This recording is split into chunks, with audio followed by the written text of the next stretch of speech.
Okay, thank you, Robert. Mhm. And good morning. Welcome to our 9th in the series of our COVID-19 Business Resource Series. This one's going to be on breathing tips for health in the workplace with Robert Litman of the Breathable Body Vashon. And I'm excited that he's going to be doing this today because this is so important, especially as we are thinking about wearing masks everywhere we go. Breathing is essential, to say the least. Anyway, let's wait and see let's get enough people joining and then we will get started. So just hang for just a minute and we will kick off in just a sec. Good morning, Robert. Good morning. Yeah, breathing is essential. It's the primary thing you do to keep alive. Isn't that the truth? Nothing like good lung capacity, right? Lung capacity. Breath, water, and soil and food come right behind each other. We're thrilled to have you on this morning. Thank you very much for doing this. Sure. And just as a reminder for everybody who is on the webinar, these are recorded and this will be on vashonchamber.com. So you can go there and look under Vashon Chamber Chats webinar series and look for the recording after this is all over in case you want to refresh your memory or refer back to it. So let me just see how we're doing here. Okay, good. Good. So right now it looks like we have quite a number of participants on the line, Robert. So okay. With that, I'd like to introduce you and have you tell a little bit about yourself and take it away. Okay, good. Who's doing the introducing? Am I talking now or are you talking? You can talk. I don't need to talk anymore. They've heard enough of me. Well, hi. So I've been a breathing educator for a little over 32 years, coming on 33 years now. And so I'm not a medical doctor, so all the information I give you is from my practice, from my private practice, from the research that I do. I'm sort of a research biologist as well. And I'm here to give you some tips about breathing, and especially in the workplace, since that's the topic of the conversation. And so I'm available. I live on Vashon. I've lived here for 7 years. So Robert at the Breathable Body, if you have any more questions. And I will post it on the chamber, but I do a weekly class on Zoom for people for their own use in their health, in their on breathing, especially now during COVID.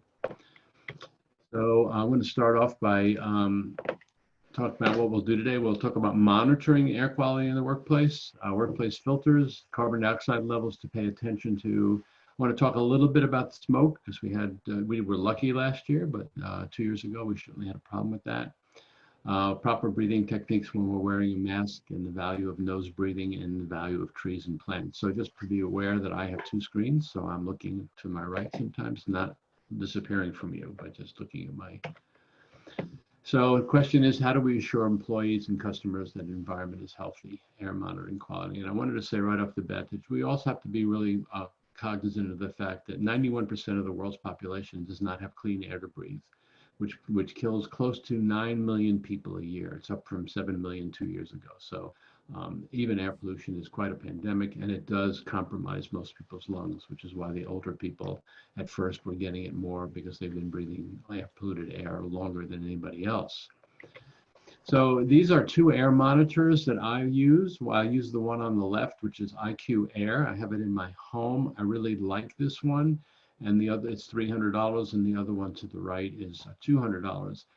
So what I'm thinking overall when I'm thinking about the workplace, I'm thinking about, wouldn't it be nice if the workplace, and especially one that's open to the public, were able to publicize in their windows or in their advertisement that they are fresh air clean or have a clean environment. The EPA has designated that particular standard for cities and businesses. Missoula, Montana had to do that a number of years ago, becoming a clean air city after 90 days of smoke. And so if you were monitoring the air in your workplace environment and could report that pretty much on the average that you are clean air most of the time, and that the monitor that I use also gives you a city air. We're not Vashon, but Seattle air quality. And this is a really good thing to do, especially if you want to kind of see, well, what is it in your environment that may be causing the air not to be clean at certain times during the day? and rectifying those particular pollutants that are coming in. It could be carpet, it could be something, it could be cooking. Cooking is there's more air pollution inside the house usually than there is outside the house.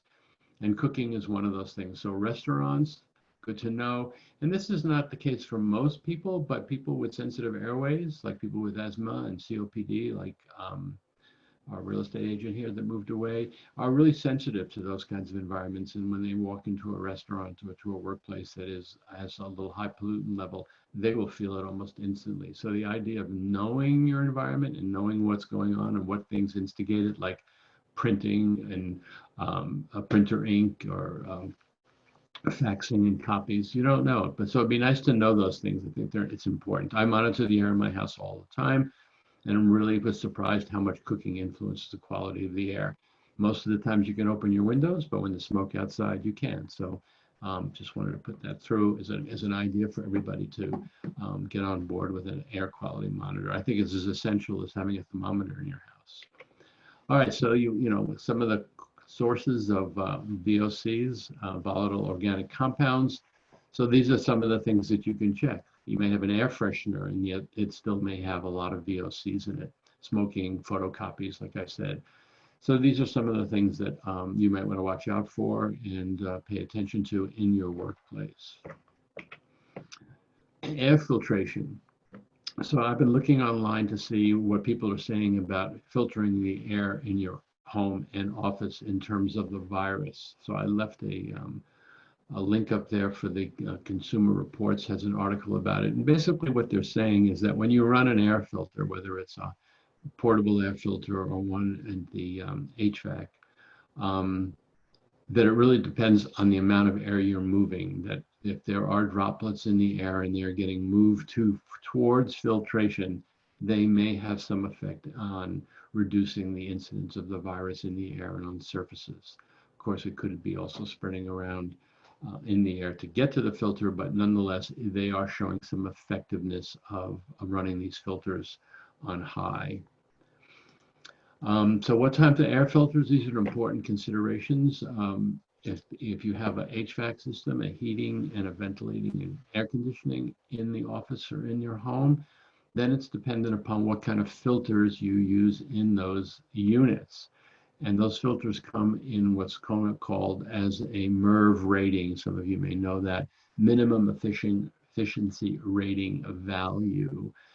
And so it's really easy to go ahead and buy one that has a high value of 16 to 20. And these are what they look like, of course. And these are a listing, this is on the slides, of what will do what for your filtering system. So low filters will do fiberglass, and fiberglass filters will do pollen and dust, and all the way up to a high level filter that has HEPA and takes care of viruses and dust. The issue with an HVAC, if it's an old one, is will the unit carry the resistance of a high filter? If it's an old unit, you'll have to have somebody come in and take a look at your system and tell them what you can do. It may be worth upgrading. And my model for it is Missoula, Montana, because they had the highest problem, and they went ahead and took all public buildings and retrofitted their HVAC system so they were able to filter smoke in the future. So this is an important slide to know about, to make sure that you are getting something that will not burn out your HVAC system. What's really important to pay attention to, and why HVAC systems are good, because they do filter the air from the outside and move air through, are carbon dioxide levels. In closed office spaces and in bedrooms at night, you have to be really careful if you don't open your windows or have a filtering system that filters to the outside. The danger of the filtering to the outside, of course, when there is smoke, is that you do bring smoke into the room, even though you have some filters for it. So safe levels right now are, what is normal outside is the 440 parts per million of CO2. And you can see here offices moving towards a little bit more of a third. A bedroom is almost double, and classrooms go up to 1,000. The statistics on when CO2 levels are in a room at 1,000 you lose 15% of your cognitive function, which is why you feel headachy, drowsy, poor concentration. So, the word sick building has come into effect. A bedroom at night, it goes up to 2,000. And so 2,000 parts per million of carbon dioxide reduces your cognitive function by 21%, which is why you may wake up drowsy in the morning. And I put the car in here as well as up to 4,000. What happens in the summertime when you are driving around and there may be smoke is you close your windows and you have to put your air conditioning on recirculating. It can go up to 4,000, which could put you to sleep. So have to be really careful about carbon dioxide levels.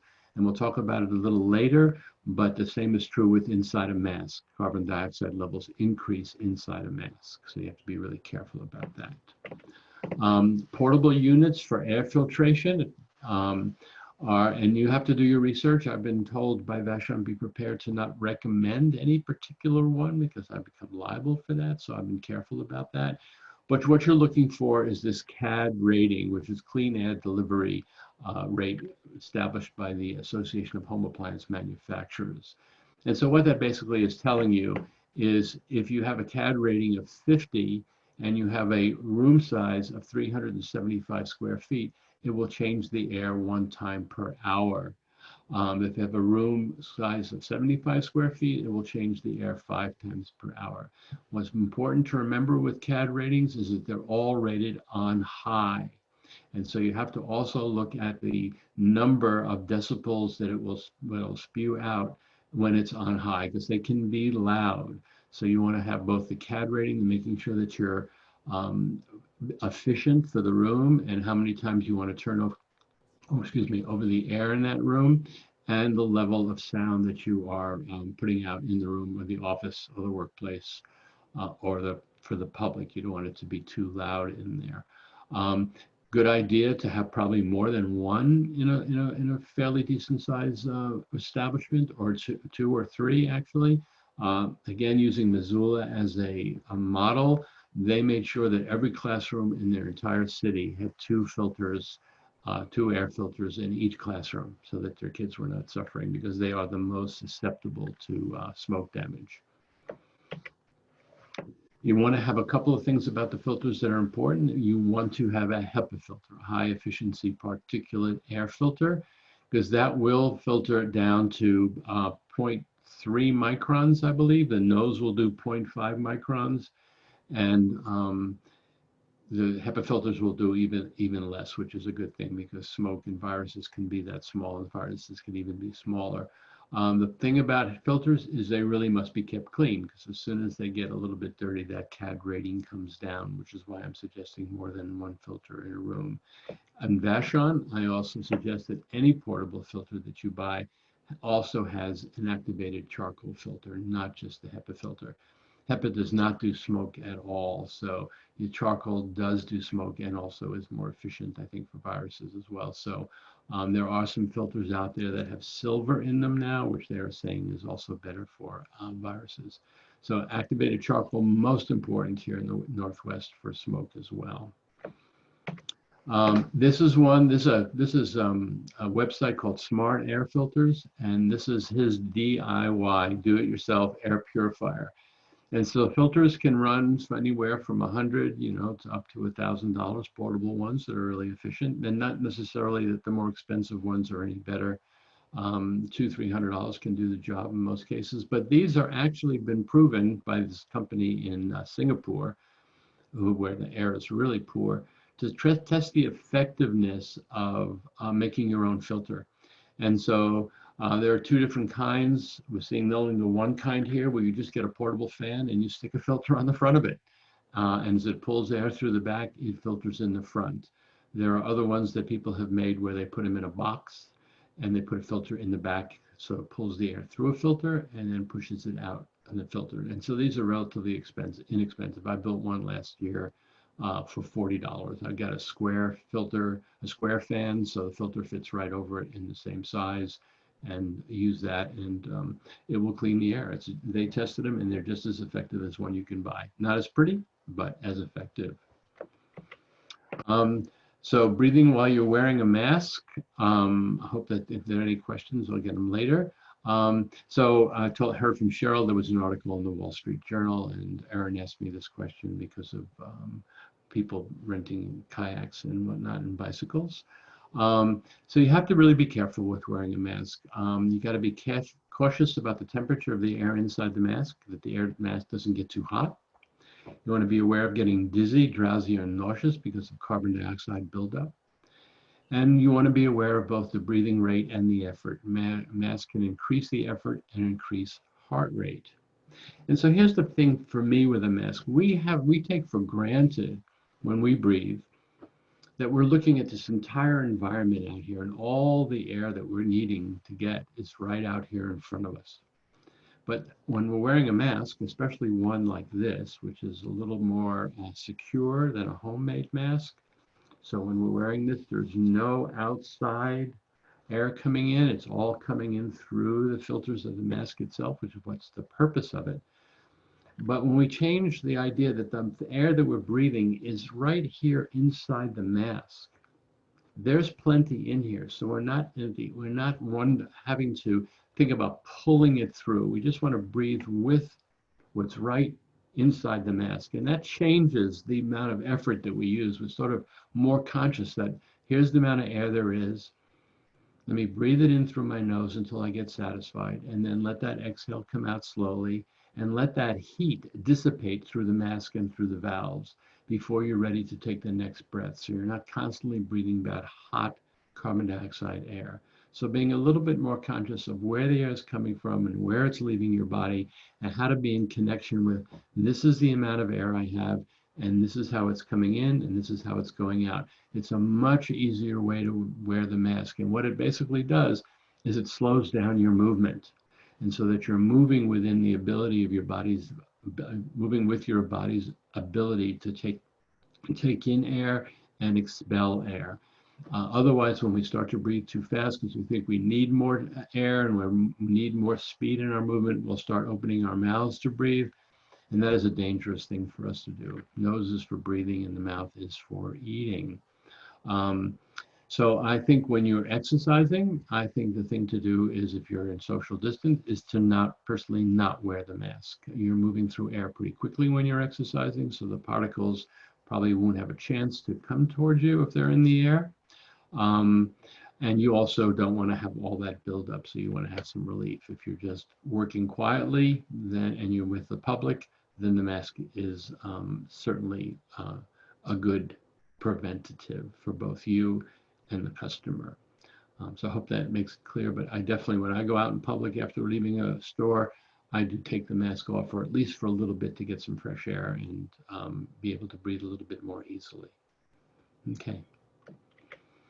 So nose breathing is essential. Breathing is the primary thing that we do. You breathe through your mouth as often as you eat through your nose. That's the way to remember that.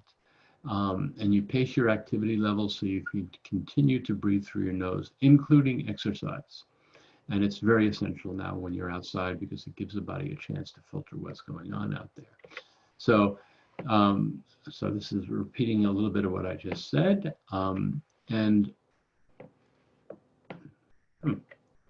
There we go. So here's a good example. These are my models for how to breathe when you're exercising. This is Sonia Richards Ross on the left-hand side of your screen, I believe, from the USA, who has just run 440 yards, quarter mile. She's the fastest woman in the world, or was for a while, at that speed. And she never opened her mouth to breathe while she ran that quarter mile. She learned the method that I teach, plus a lot of other things that she had to go through.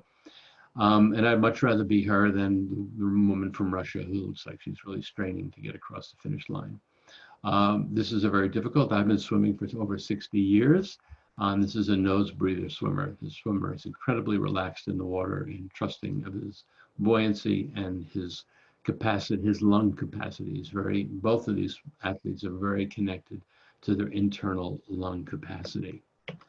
So these are the major benefits of the nose that I'm going through right now. And what I wanted to show here in this particular picture was, this is the inside of the nose beyond, right at the bone level here. These are the turbinates.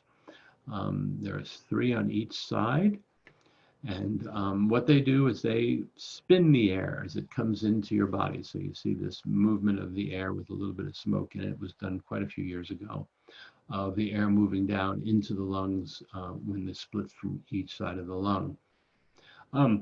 Some of the purpose of this, of course, through nature is to put the air in more surface area with the sinuses and the inside of the nose to help regulate temperature, to make sure the humidity of the air is right, and produces antibacterial molecules. And it filters. It filters down to 0.5 microns, which is really quite small because the particulate matter is 2.5 microns and below. So most pollutants are within the range of the nose being able to filter them. So when I think about being in the workplace, or I think about being in an office or a restaurant, I'm really careful to make sure that I'm using my nose for breathing and not getting into a habit where I may be opening my mouth to breathe, because I want to keep filtering at all under all conditions. Remember that like I said earlier, 91% of the world's population doesn't have clean air to breathe. That means that those people are already lung compromised when the virus came along because of the air pollution. So any ability that we have to regulate our breathing through our nose is a great advantage in keeping our internal system healthy and our immune system strong. Also, nose breathing is much slower than mouth breathing. And so it keeps us quieter inside of ourselves. When you use your mouth for breathing, like taking a big breath in through your mouth, it's sort of like being frightened. If you saw a bear coming in your front door, you would immediately take a big gulp of air, and that would put the system on fight or flight. So what that means is your heart rate would increase, your tunnel vision, you'd be rapidly breathing up in your chest, which is a good thing when you're in fear, but not a good thing for relaxation. So it's real important to coach yourself in learning how to really quietly breathe through your nose and letting your work activity meet that pace, so that anytime you feel like I'm moving so fast that I find myself mouth breathing, well, then you want to slow it down. You want to slow the pace down. And you will find over time, this is my experience from 32 years of teaching, that my idea about what to get done in a day is different from what I actually get done in a day and how I get it done if I breathe through my nose the entire time. I can get a little frantic trying to do everything on my list, or I can nose breathe to get everything done on my list with a much quieter internal sense and much more efficient. That was the thing that surprised me the most, that I had made less mistakes, hurt myself less, and got more done when I just followed my nose as a guide for how much I can do in one particular day. So remember, the nose is for breathing, the mouth is for eating. You breathe through your mouth as often as you eat through your nose. What's particularly important right now is this issue of nitric oxide production. Nose breathing is the only way that the body produces nitric oxide through respiration. Nitric oxide is produced in the nose, and it is a gas, and it's an anti-inflammatory. So if you're sick or if anybody is feeling ill, the nose breathing will help the nitric oxide produce some anti-inflammatory results. It also, in tested after 2006, when SARS was around, it had antiviral properties in terms of killing viruses. So what they recommended to help increase the nitric oxide production was humming. Surprisingly, humming for 20 minutes helps increase the nitric oxide production from 7 to 15 times.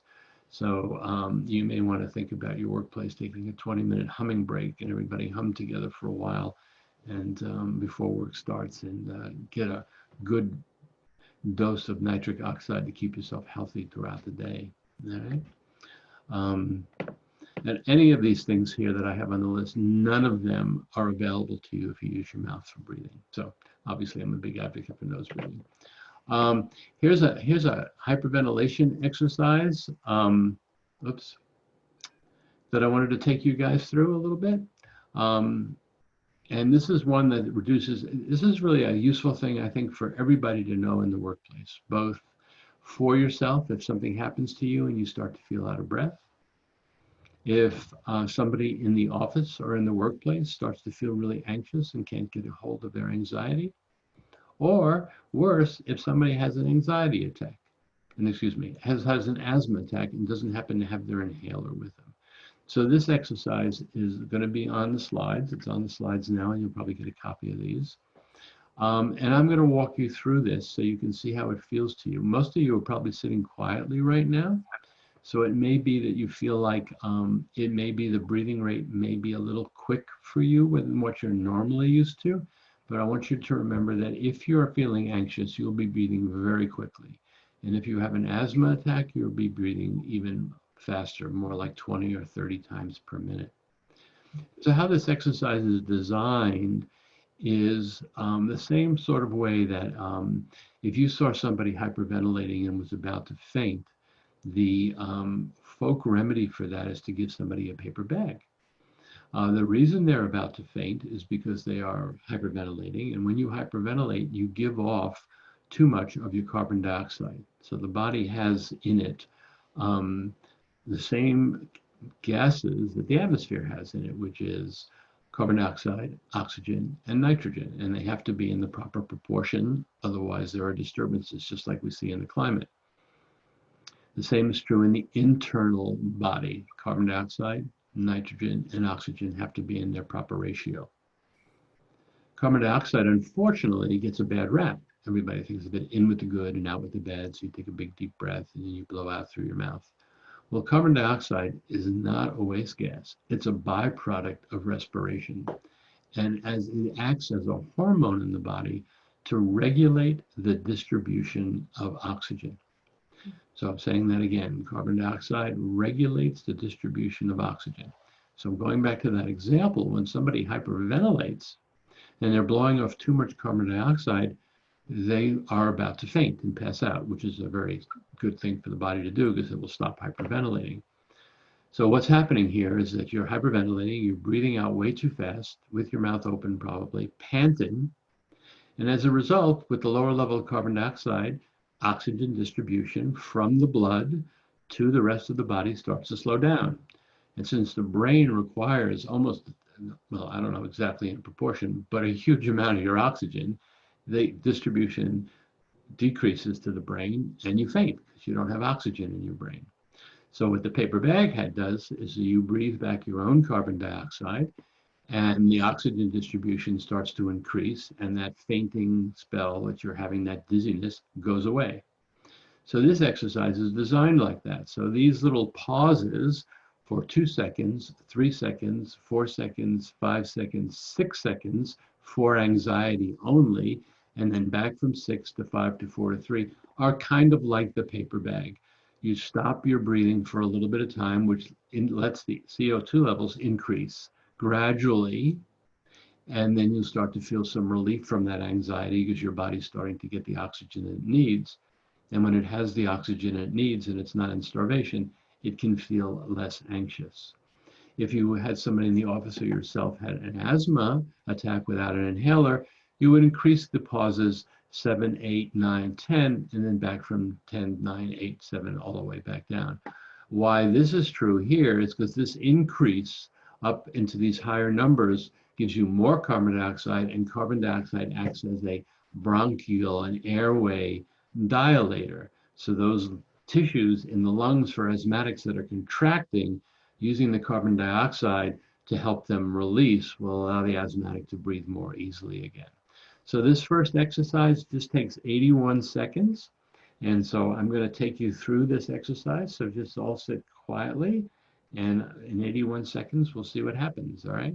So the instructions are going to be take a breath in, take a breath out, and then suspend. And I will count the seconds that you're suspending, and then I'll say take a breath in, out, and suspend again. All right, here we go. Ready? Sitting comfortably. Take a breath in, out, and pause. 1, 2. Breath in, breath out, and suspend. 1, 2, 3. Breath in, breath out, and suspend. 1, 2, 3, 4. Breath in, breath out, and suspend. 1, 2, 3, 4, 5. Take a breath in, take a breath out, and suspend. 1, 2, 3, 4, 5, 6. Breath in, breath out, and suspend. 1, 2, 3, 4, 5. Breath in, breath out, and suspend. 1, 2, 3, 4. Breath in, breath out, and suspend. 1, 2, 3. Breath in, breath out, and suspend. 1, 2. Breath in, breath out. All right, that's all for that. So that's a really good thing to do. And I would suggest that you all practice this frequently. It's great when you wake up in the middle of the night. It's great for going to bed. It's great for any time that you may feel anxious and settling yourself down. And it's great if you have asthma and you don't have your inhaler with you at that particular moment. So it's good to practice. It becomes a skill and one you can use, especially if you had a customer come in and all of a sudden fainted or on the floor and wanted to help them breathe better again. This would be of course you'd call 911 if they were on the floor, but if you just, casually needed to help somebody, this is a good exercise to do. I have stopped people's panic attacks out on the street or at events when they saw them needing help, and this was a good way to do that. All right, so this is an interesting phenomenon, and what I'm suggesting, people are looking to see how do they make their buildings safer and cleaner. And so trees are the answer.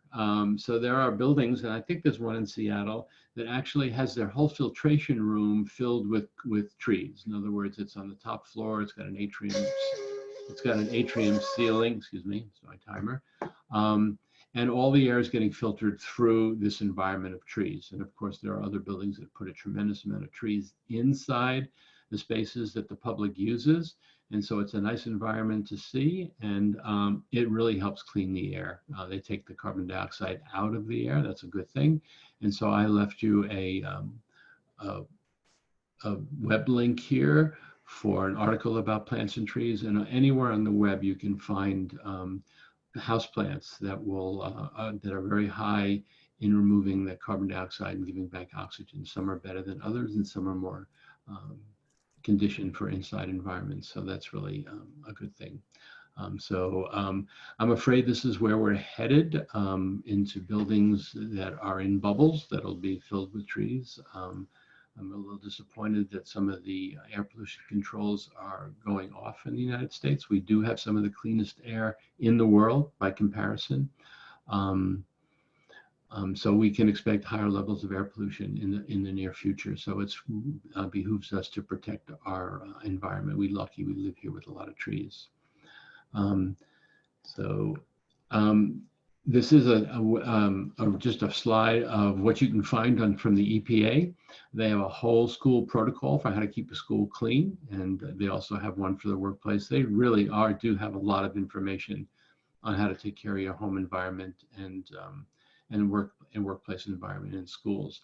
As far as home environment, I know we're talking mostly about workplace, but some places that are not open into the public, it really is important to have a clean room. So a room that is filtered well, is ventilated well, so that when air pollution is bad, you can make sure that your room is clean, or when the smoke comes, you know how to keep that room clean. So it's a place where you can go for peace and quiet and clean air. And there's a lot of conditions for that in terms of sealing the windows and making sure vents are closed when there's smoke out there. And making sure there's no drafts from under the doors and things like that. But having a clean room is really important. I think everybody should have a clean room in their house as well. I put a list, I'm almost done. I put a list here of some websites and that you can look on for more information about indoor air quality. And I think this is over to Cheryl now. So I'm open to questions and anything else that wants to come up.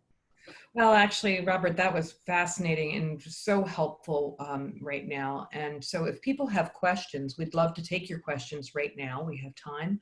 If you could, please put your questions in the Q&A. portion of the webinar.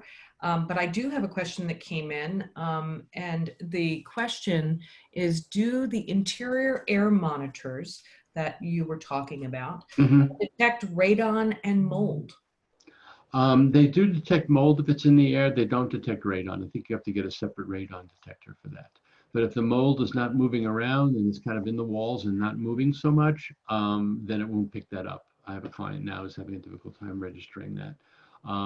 And there are companies that will bring in, when I had mold detected in Tucson or had tested, they bring in like vials and they leave them in the room for 2 days or so, and then collect that air, cap them and test that air that's been circulating for a couple of days rather than just any one particular moment. But generally, it's supposed to pick up mold. And there are more expensive filters, of course. I mean, this is monitors, of course. This is just the ones that I felt were in the price range. But there are more professional models that probably do a better job with the mold. Wonderful. Thank you for that. Mm-hmm. Also, another question that just came in: how do the essential oil diffusers affect air quality? They're very in vogue right now. Yeah, it's a good question. They'll definitely register on the monitor as pollutions and pollutants in the air. So you have to kind of weigh that against the effective value of them. You mean the fragrance versus? Yeah, whether like lavender, if you're using it for calming and whatnot, that's a positive effect, but they will show on the monitor of chemicals in the air. Okay, another question that came in: for a home with pets, dogs, cats, or both, is it important to have an air filter? Do you have other recommendations? No, I think it's really important to have an air filter. I have 2 of them in my house, and every time I clean them, they're filled with dander and filled with dog hair. I have a corgi. So if you're sensitive to that, and you have people coming in your workplace, which you never know who's allergic to cats and who's allergic to dogs, most important to have an air filter for pets.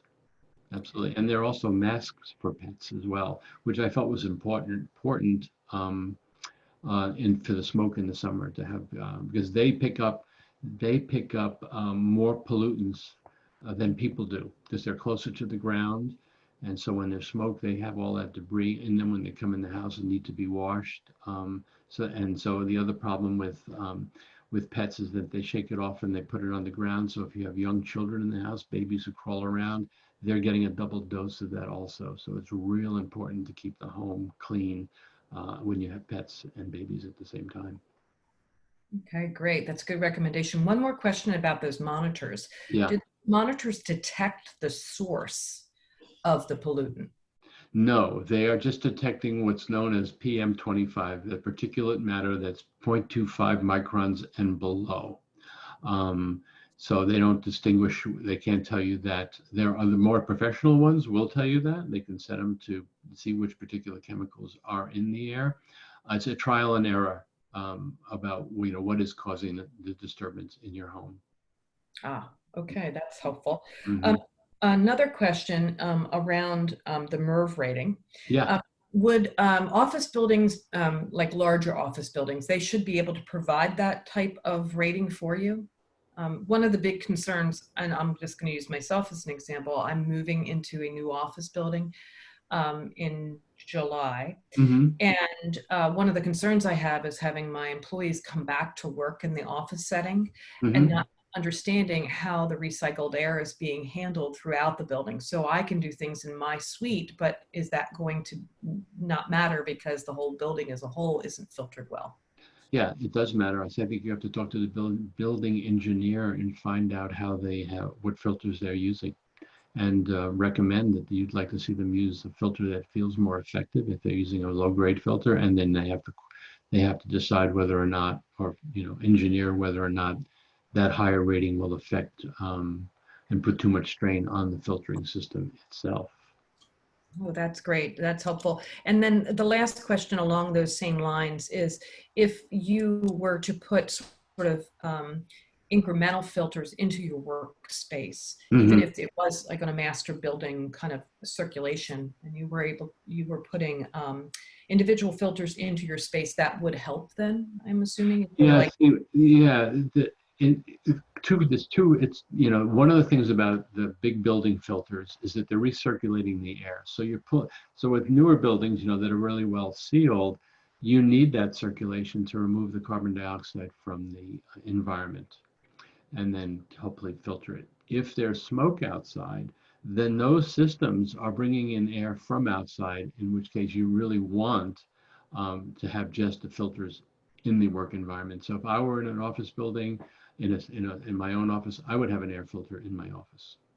I think that having one in the office as well as what's going on outside is just a precaution and a useful one, because the ones that are in the office space are probably going to be picking up more of the local pollutants that people may bring in. It may be in perfumes, it may be in makeups, and it may be in some microplastics that are coming in on the clothes. So I think having individual filters in the workplaces is as important as one that comes through the whole building.